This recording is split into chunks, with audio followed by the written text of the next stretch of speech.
Queridos hermanos y amigos, nuevamente con ustedes en este día que el Señor nos regala y que podemos nuevamente llegar hasta ustedes a través de la señal de este canal Territorio, a través del cual pues estamos llevando la predicación y la enseñanza de la palabra de Dios a todos ustedes. Y doy gracias a Dios por cada uno de ustedes que están allí siempre al pendiente, conectados, para recibir la bendita palabra de Dios. Continuamos entonces en esta mañana. Doy a todos la cordial bienvenida a este espacio, Oyendo y Haciendo. Es un espacio que se propone llevar a ustedes la palabra de Dios de manera práctica, enseñar los principios bíblicos de manera práctica para que así se nos facilite en el vivir diario, vivir de manera práctica el Evangelio. Y estamos en el Sermón del Monte compartiéndolo. Ya este es el episodio o el programa número 24 que hacemos llegar a ustedes. Entonces, desde allí, pues, Sermón del Monte es el sermón que sintetiza, lo hemos dicho ya en varias oportunidades, sintetiza toda la Sagrada Escritura y la enseñanza de la fe cristiana. Estamos entonces en la bienaventuranza número 7, todavía estamos allí, porque hay bastante que decir en esta bienaventuranza número 7. Bienaventurados los pacificadores, porque ellos serán llamados hijos de Dios. Ya entonces hemos hablado algo de la paz y cómo ésta puede ser lograda, por así decirlo, entendiendo que es la acción soberana de Dios en el corazón del hombre quien permite que el hombre pueda experimentar, vivir, sufrir esta paz. Vamos a hablar entonces de quiénes son los pacificadores, los que son hijos de Dios. No existe sobre la faz de la tierra nadie más que pueda poseer este carácter, esta característica, que pueda poseer esta naturaleza de la paz, sino los hijos de Dios. Y por eso la bienaventuranza es: bienaventurados los pacificadores, porque ellos serán llamados hijos de Dios. En esta hora entonces vamos a ocuparnos de hablar de los hijos de Dios, de los hijos de Dios, llegar a ser hijos de Dios. ¿Cómo se llega a ser hijo de Dios? Vamos a la Escritura entonces, porque a diferencia de la filosofía, la Biblia sí tiene respuestas a las preguntas que el hombre pueda hacerse acerca de la vida. Y es claro, la Biblia es el libro de la vida, es el manual de la vida, o como alguien lo denominaría, el manual del fabricante. La Biblia es el manual de Dios, el que nos creó, el que nos hizo. Por consiguiente, al tener en cuenta la Biblia en nuestro diario acontecer, en nuestro diario vivir, es saber entonces aprovechar bien la vida que Dios nos ha regalado, ese don maravilloso que Dios ha concedido al hombre. Así que en la Biblia tenemos las respuestas a todas las preguntas de la vida. Vamos entonces a Juan capítulo 1. Juan capítulo 1. ¿Cómo llegar a ser hijos de Dios? Juan capítulo 1. Voy a leer versículos 12 y 13. Mas a todos los que le recibieron, a los que creen en su nombre, les dio potestad de ser hechos hijos de Dios, los cuales no son engendrados de sangre, ni de voluntad de carne, ni de voluntad de varón, sino de Dios.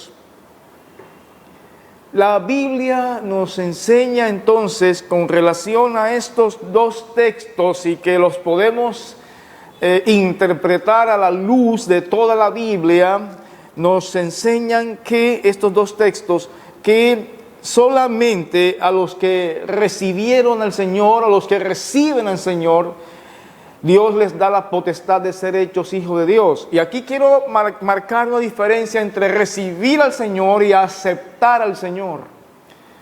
Parece que el mensaje evangélico de hoy apunta a predicar: acepta al Señor Jesucristo, acéptalo, como si fuese una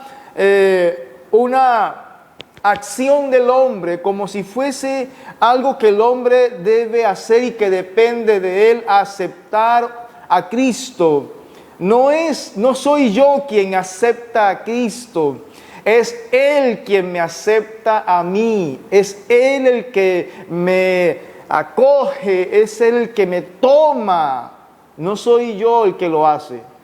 Si dependiera de mí aceptar a Cristo, tomar a Cristo, agarrar a Cristo, nunca lo voy a poder hacer, no puedo. Y ya hemos hablado en este espacio que para el hombre acercarse a Dios y buscar a Dios por sus propios medios y voluntad es imposible. El hombre está incapacitado para eso. Por tanto, la Biblia no habla de aceptar a Cristo, habla de recibir a Cristo. Y en este caso puedo decir que es de manera pasiva. Vamos a mirar eso más adelante, que esto es pasivo.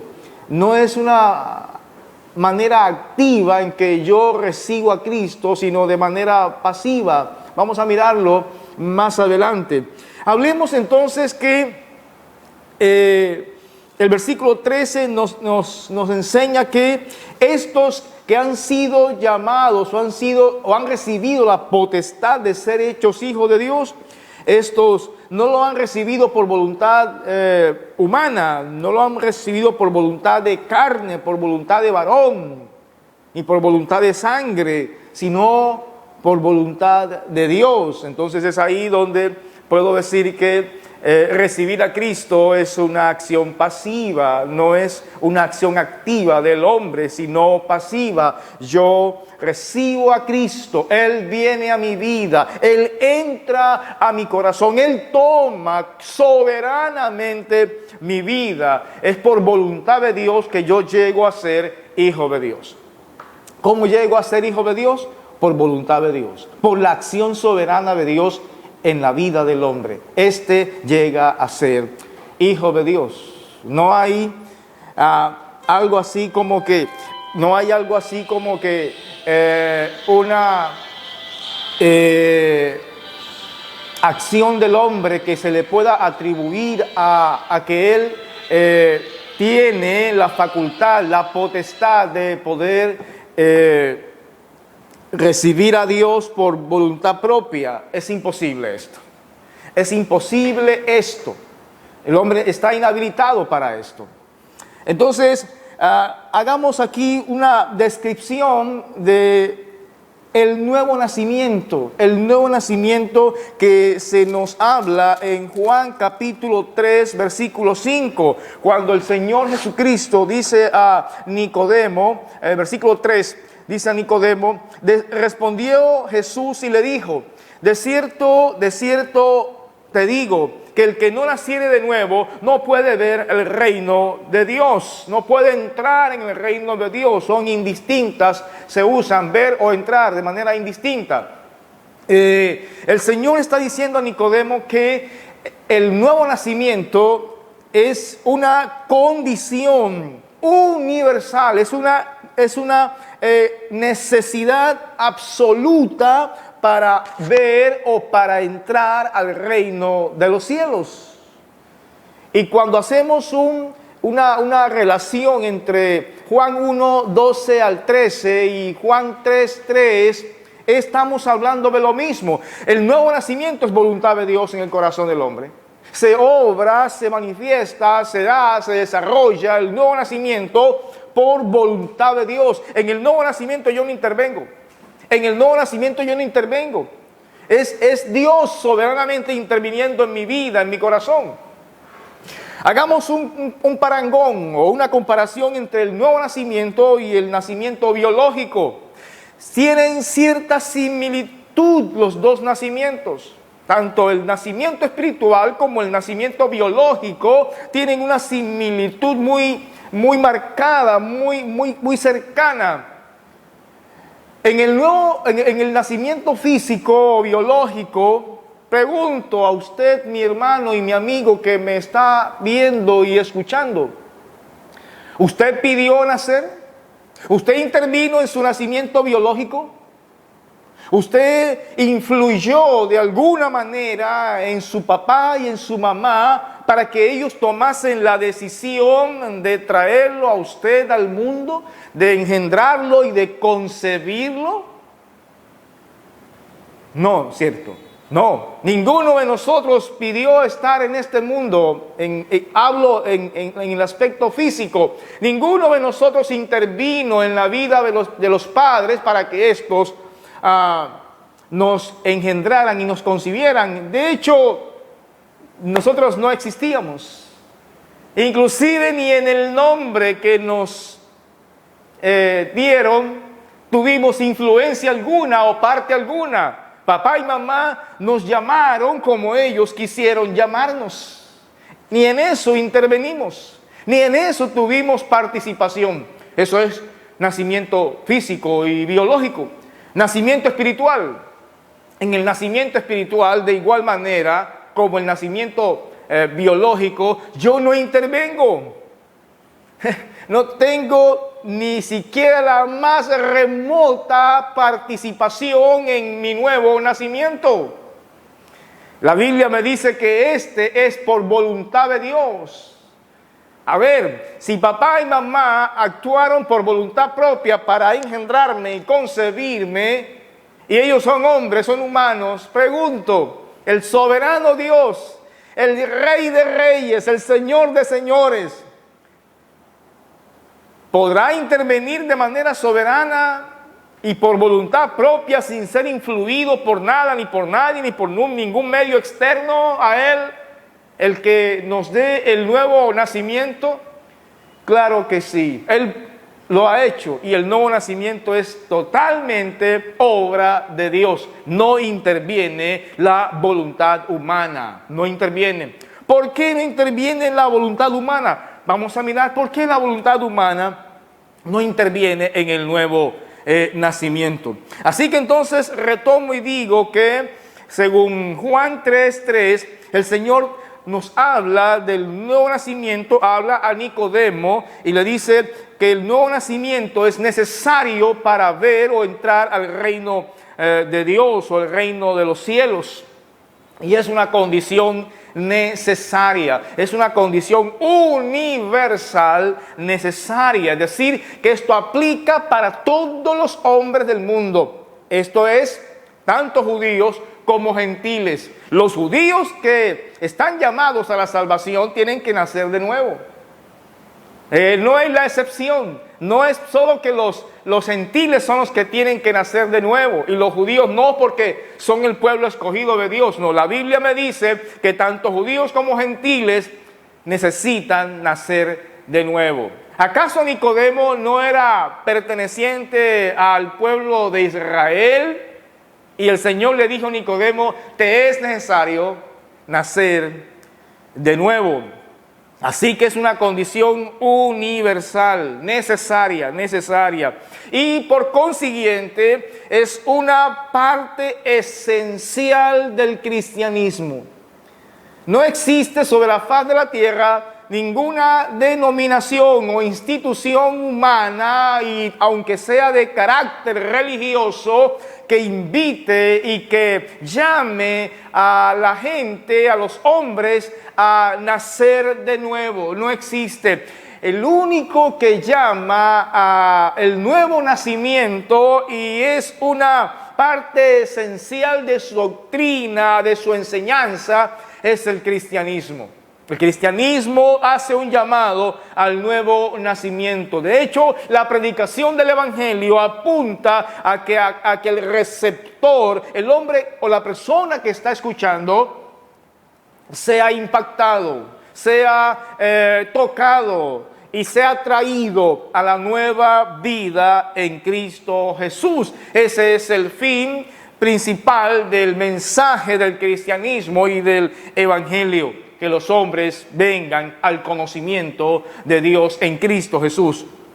Así que entonces hablamos de el nuevo nacimiento como una parte esencial del mensaje del cristianismo, de la fe cristiana. Hay una palabra que describe este nuevo nacimiento y es una palabra, por cierto, bíblica y por consiguiente teológica. Vamos a la palabra regeneración. La palabra regeneración es el término bíblico que describe el nuevo nacimiento, regeneración. Es decir, nuevo nacimiento, nacer de nuevo, se puede también decir de manera más bíblica es regeneración. Y la palabra regeneración está contenida en el texto bíblico. Regeneración es una nueva vida. Regenerar es traer una nueva vida al hombre, transformando su corazón, regenerando toda su existencia. Es un nuevo comienzo o es un nuevo génesis espiritual. No es un borrón y cuenta nueva, no es un borrón y cuenta nueva. Es a partir de ahí, de la llegada de Cristo al corazón del hombre, por la obra del Espíritu Santo, comienza una nueva vida, un nuevo comienzo, un nuevo génesis. Por eso el apóstol Pablo escribe en su carta a los Corintios, de modo que si alguno está en Cristo, segunda carta 5:17, de modo que si alguno está en Cristo, nueva criatura es, las cosas viejas pasaron, he aquí todas son hechas nuevas. No es que se borra todo lo pasado está ahí, se recuerda, se rememora, pero a partir del encuentro con Cristo del que hemos hablado en este sermón, cuando el pecador entiende su pobreza espiritual, su gran necesidad espiritual, su miseria espiritual, su condición frente a Dios y cae postrado ante el Señor, llora, es consolado y se les es otorgada una nueva naturaleza, una nueva creación. Pablo habla de eso en la carta a los Gálatas. Una nueva creación, un nuevo hombre surge, nace cuando se encuentra con el Señor Jesucristo y ve a su Redentor y ve a su Salvador. Su vida es transformada, su vida es completamente cambiada. Un nuevo nacimiento, un nuevo comienzo, una nueva vida, un nuevo génesis por la regeneración. Por la regeneración. El apóstol Pedro nos dice que esta nueva vida, esta regeneración ocurre por la acción de la palabra de Dios y del Espíritu Santo en el corazón del hombre. Vamos a mirar en su primera carta, el apóstol Pedro nos escribe, primera carta del apóstol Pedro 1:23, así: siendo renacidos no de simiente corruptible, sino de incorruptible, por la palabra de Dios que vive y permanece para siempre. Siendo renacidos, esa palabra que Pedro usa, siendo renacidos no de simiente corruptible, sino incorruptible. Renacidos es regenerados, vuelto a nacer, nuevamente traído a la vida. Pablo usa también la palabra resurrección para hablar de la regeneración y para hablar del renacimiento. Pablo usa la palabra resurrección. Y vamos a mirar esto en Gálatas capítulo 2, versículos 1 al 10. Los leeré todos, ténganme un poco de paciencia. Gálatas 2 del 1 al 10. Efesios 2 del 1 al 10. Y Él os dio vida a vosotros cuando estabais muertos en vuestros delitos y pecados, en los cuales anduvisteis en otro tiempo, siguiendo la corriente de este mundo, conforme al principio de la potestad del aire, el espíritu que ahora opera en los hijos de desobediencia, entre los cuales también todos nosotros vivimos en otro tiempo en los deseos de nuestra carne, haciendo la voluntad de la carne y de los pensamientos, y éramos por naturaleza hijos de ira, lo mismo que los demás. Pero Dios, que es rico en misericordia, por su gran amor con que nos amó, aun estando muertos en pecados, nos dio vida juntamente con Cristo. Por gracia sois salvos, y juntamente con Él nos resucitó y asimismo nos hizo sentar en los lugares celestiales en Cristo Jesús, para mostrar en los siglos venideros las abundantes riquezas de su gracia en su bondad para con nosotros en Cristo Jesús. Porque por gracia sois salvos por medio de la fe, y esto no de vosotros, pues es don de Dios, no por obras para que nadie se gloríe, porque somos hechura suya, creados en Cristo Jesús para buenas obras, las cuales Dios preparó de antemano para que anduviésemos en ellas. Así que he leído este pasaje para mostrar por qué nosotros no tenemos participación activa, sino pasiva en nuestra salvación, o mejor, en nuestro nuevo nacimiento, en nuestra regeneración. En la regeneración el hombre no participa. La fe del hombre no participa en la regeneración. ¿Qué es la regeneración? ¿Qué es la regeneración? Es la obra del Espíritu Santo en aquellos que están espiritualmente muertos. Es la obra del Espíritu Santo. Quiero añadir la palabra soberana. Es la obra soberana del Espíritu Santo en el corazón de aquellos que están muertos espiritualmente. Es decir, que el Espíritu actúa en el corazón del hombre. Entonces, de allí, y leyendo Efesios 2, del 1 al 10, quiero decir entonces que el nuevo nacimiento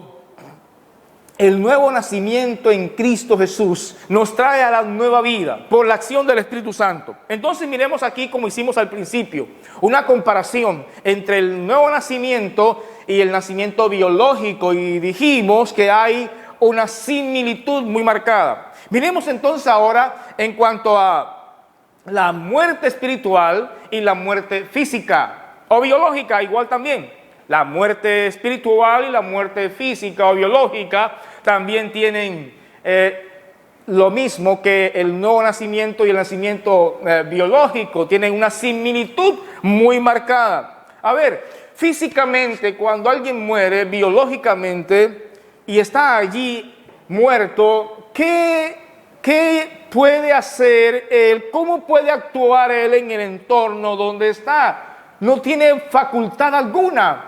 Todo él está muerto. Sus movimientos están muertos, su voluntad está muerta, sus pensamientos están muertos. Allí no hay acción alguna para interactuar con el entorno. Está completamente muerto, ¿verdad? Y aunque a alguien se le acerque a hablarle, no le escucha. Y aun cuando alguien le ofrezca algún presente, algún regalo, o qué diría yo, que le traiga ahí mientras este está en el féretro, allí en su ataúd, y le ofrece, qué sé yo, lo que más le gustaba a él, una bebida, una comida, alguna cosa, no va a poder reaccionar frente a tal gesto de la otra persona. No va a poder reaccionar porque está completamente muerto. Pues bien, este parangón, esta comparación la hago para hablar de la muerte espiritual. El hombre muerto espiritualmente no tiene ningún contacto con Dios, no tiene ninguna acción que le permita acercarse a Dios por sus propios medios. Está muerto espiritualmente. Lo digo de otra manera, no puede aspirar a ningún don espiritual, no puede aspirar a querer el bien de Dios, no puede, está completamente muerto. Y Pablo dice, muerto en sus delitos y pecados. Esto indica que si el hombre está muerto en sus delitos y pecados, está condenado y no hay nada que lo pueda salvar y rescatar de esa condición en la que se encuentra de muerte espiritual y condenado por sus delitos y pecados. ¿Qué lo puede rescatar? ¿Qué lo puede salvar? ¿Qué lo puede librar de esto? La acción soberana de Dios. La acción soberana de Dios, la acción soberana que se traduce también en una acción misericordiosa, en una acción de gracia. Dios actúa en el corazón del hombre que está muerto. Dios actúa soberanamente. Vamos a poner un ejemplo de esto que tenemos, por cierto, también en la Biblia. El caso de Lázaro. En el caso de Lázaro, cuando Jesús llega a Betania, Lázaro tenía 4 días de muerto. Y un muerto de 4 días ya está putrefacto, ya está corrompido. Todo él está podrido. Un muerto de 4 días, ¿cómo puede oír cuando una persona le hable? Un muerto de 4 días y ya por cierto, no en el ataúd, sino dentro, ya en la tumba, ya sepultado. Lázaro ya estaba dentro de la tumba. ¿Cómo podía oír a alguien? ¿Cómo podía oír llorar a sus hermanas? ¿Cómo podía escuchar la tristeza y el dolor que embargaba a sus hermanas? ¿Cómo podía ver eso? En manera alguna ya Lázaro había perdido todo contacto, toda posibilidad de tener contacto e interactuar con sus hermanas y con sus familiares, con sus vecinos, con sus amigos, con su entorno. Ya había perdido toda la posibilidad, estaba totalmente incapacitado para hacerlo. Pero ¿qué ocurre? Lázaro podía resucitar por sí mismo. Lázaro podía levantarse de la tumba por sí mismo. Lázaro podía salir de la tumba por sí mismo. ¿Tenía él la facultad para hacerlo? No la tenía, no podía. No obstante, entonces aparece en escena el dador de la vida. Aparece en escena el creador. Aparece en escena el Dios de los cielos y de la tierra. Aparece en escena el que tiene potestad, el que tiene dominio sobre la vida y sobre la muerte. Aparece en escena. Y ese Señor, ese glorioso Jesús de Nazaret, ese Cristo, ordena de manera soberana. ¿Acaso él pidió permiso a Lázaro para decirle, ¿quieres que te resucite? ¿Quieres que te saque de allí? ¿Acaso él pidió permiso? No, porque no había forma alguna de que Lázaro pudiera participar en su resurrección. No había manera alguna de que Lázaro pudiera intervenir juntamente con el Señor. No, así mucha gente ha pensado. Aquí hago un pequeño paréntesis. Así ha pensado mucha gente, que ellos colaboran con Dios en la salvación de ellos, que ellos participan con Dios en su salvación. Ojo, porque la Biblia me dice que la salvación es un don de gracia. Es la acción soberana de Dios para traer a tu vida la gracia. Dios, como hemos leído en Efesios, te ha salvado por la pura gracia. No obstante, si mi hermano, tú crees que tú participaste en el tema de tu salvación con Dios y que tú aportaste algo para que Dios te salvara, entonces eso contradice lo que la Biblia nos enseña, que la salvación es por gracia. Hablamos de salvación por gracia cuando hablamos de la acción soberana de Dios, donde el hombre no participa, es pasivo, como lo fue Lázaro en su resurrección. Lázaro fue pasivo en la resurrección, fue la poderosa intervención del Señor en la vida de Lázaro, en el ser de Lázaro, quien lo resucitó, quien lo trajo de vuelta a la vida. Fue Dios mismo interviniendo de manera soberana, sin contar con la voluntad de Lázaro. Y eso cumple lo de Juan capítulo 1, versículo 13, los cuales no son engendrados por voluntad de carne, ni por voluntad de sangre, ni por voluntad de varón, sino por voluntad de Dios. Lázaro fue resucitado no porque él intervino, no porque él aportó algo para su resurrección. Lázaro fue resucitado por la voluntad soberana de Dios. No hubo otra. Lázaro estaba muerto. Como muerto está el hombre en sus delitos y pecados. Y de esa manera, como Lázaro no intervino en su resurrección, el hombre pecador, muerto en su pecado, no puede intervenir en su regeneración. Para que Lázaro saliera de la tumba, antes de que existiera la acción resucitadora del Señor, hubo la acción regeneradora del Señor, lo regenera todo su cuerpo porque estaba podrido, lo regeneró completamente al punto que su oído también fue regenerado para poder oír ahora sí, la voz del Señor que le llama y le dice: Lázaro, ven fuera. Y Lázaro, ya regenerado, ya resucitado, puede responder a la voz de Dios. Ahora sí oye la voz de Dios. El pecador muerto en sus delitos y pecados no puede oír la voz de Dios. Este mensaje que yo estoy predicando en esta hora, el pecador sin haber sido regenerado jamás podrá oír este mensaje. Quiero decir, jamás lo podrá entender, jamás. ¿Por qué? Porque está muerto, totalmente muerto. Su oído espiritual está podrido, su oído espiritual no está apto para oír la voz de Dios. Para que el pecador escuche la voz de Dios, tiene que Dios regenerar espiritualmente. Tiene que Dios actuar espiritualmente en ese pecador, regenerándolo, restaurándolo, para que sus oídos restaurados y regenerados ahora sí puedan oír la voz del Señor que le llama y venir. Y si eso pasa, mientras yo predico este sermón, mientras yo predico esta palabra, tú que me estás escuchando, si Dios está obrando en tu corazón, podrás entender lo que estoy diciendo. Podrá ser fácil para ti ahora percibir lo que estoy compartiendo, porque Dios te habrá restaurado el oído y el entendimiento para que tú puedas comprender esta palabra y puedas venir a Dios oyendo su voz, siendo guiado por la palabra del Señor. Así que la muerte espiritual y la muerte física nos ilustra cómo está el hombre espiritualmente. Está muerto, sin posibilidad alguna de acercarse al Señor. Pregunto, ¿qué es primero, la conversión o la regeneración? ¿Qué es primero, la conversión o la regeneración?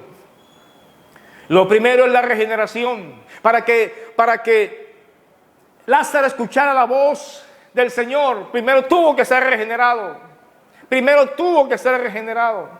Y una vez regenerado, una vez vuelto a la vida, puede escuchar la voz del Señor llamándole. Y no solo eso, ya cuando sale de la tumba, y si miramos el texto nos dice que Lázaro estaba amordazado, completamente amordazado, maniatado de manos y pies. ¿Cómo salió de la tumba? El Señor lo sacó.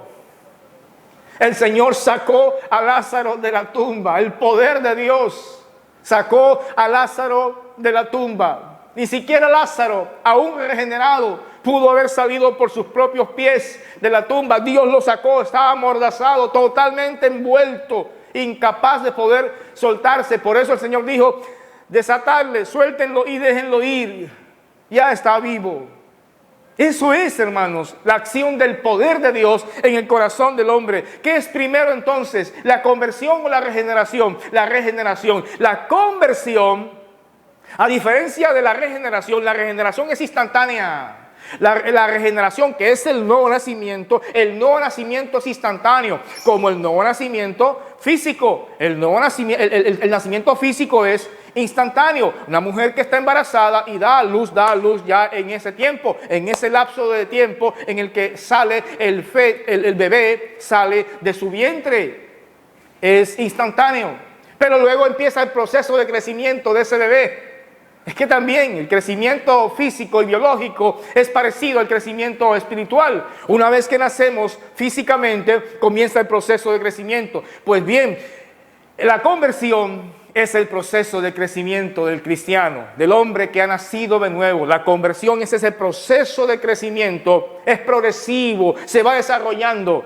Por eso tenemos entonces que la regeneración, el nuevo nacimiento es primero y luego la conversión. ¿Por qué? Porque ahora que ha nacido de nuevo, ahora que tiene un entendimiento, que puede oír la voz de Dios, que puede entender, aprender la palabra de Dios, ahora ese hombre que ha nacido de nuevo tiene ahora la facultad de poder crecer, de poder desarrollarse en la nueva vida que es en Cristo Jesús. Lo que ya vivía anteriormente no será lo mismo que vivirá a partir del nuevo nacimiento. Será una nueva vida o un nuevo comienzo. Por eso dije, no es un borrón y cuenta nueva. Hay muchas cosas del pasado que van a estar ahí, pero él crecerá a partir de la fe en Cristo Jesús, porque ha nacido de nuevo para vivir una vida nueva, como el apóstol Pablo escribe en Romanos 6, para andar en novedad de vida. Así que en la regeneración, como lo hemos visto, el hombre es pasivo. ¿Dónde es activo el hombre? En su conversión. ¿Por qué? Porque ahora está vivo, porque ahora puede obedecer, porque ahora puede ceñirse a la palabra de Dios, porque ahora tiene la colaboración, ahora sí colabora, ahora sí participa, ahora sí está activo, pues ya está vivo y participa en el desarrollo y en el progreso de su fe cristiana. Dios hace entonces, en este caso, por la regeneración, Dios hace que la fe sea posible y real para nosotros. Es Dios quien lo hace. Dios no depende de nuestra fe para regenerarnos, porque nuestra fe está muerta. Pero cuando nos regenera, Él activa nuestra fe. Él le da vida a nuestra fe. Entonces ya somos justificados por nuestra fe. Por eso es que el hombre no es un autómata a partir de su conversión, sino que ya tiene facultades, ya está vivo, ya puede confiar por sí en el Señor, y ya depende ahora del Señor, y camina ahora con el Señor. Y como ha nacido de nuevo, todo lo que ahora quiere es conformarse a Dios, es vivir de acuerdo a la voluntad de Dios, es vivir de acuerdo a la palabra de Dios, porque ha nacido de nuevo. Así que en este caso entonces hemos tenido en este programa, en este espacio, hemos hablado de manera más redonda, de manera más completa de lo que es ser un hijo de Dios. Cómo llegar a ser un hijo de Dios, y es por la intervención divina. Es porque Dios obra en nosotros ese nuevo nacimiento, y no nos pregunta, y no depende de nosotros, y no está sujeto a nosotros para darnos ese nuevo nacimiento, sino que obra soberanamente su voluntad en nosotros. Mis amados hermanos, hablaremos entonces en la próxima entrega de cómo son los hijos de Dios. ¿Cómo son los hijos de Dios? Ya hablamos de este tema hoy porque la bienaventuranza nos lleva a esto: serán llamados hijos de Dios. Entonces hemos hablado de cómo llegar a ser hijo de Dios. Y ojalá y espero, mis amados hermanos y amigos, que nos haya quedado claro. Y si alguna inquietud tienes, pues allí hay un contacto en el cual puedes comunicarte con nosotros y podamos interactuar o compartir sobre estos temas que estamos compartiendo a través de este canal. ¿Cómo son los hijos de Dios? En la próxima entrega. Amados hermanos y amigos, que el Señor me los bendiga y Dios dé entendimiento a cada uno sobre esto que estamos compartiendo. Bendiciones. Hasta la próxima.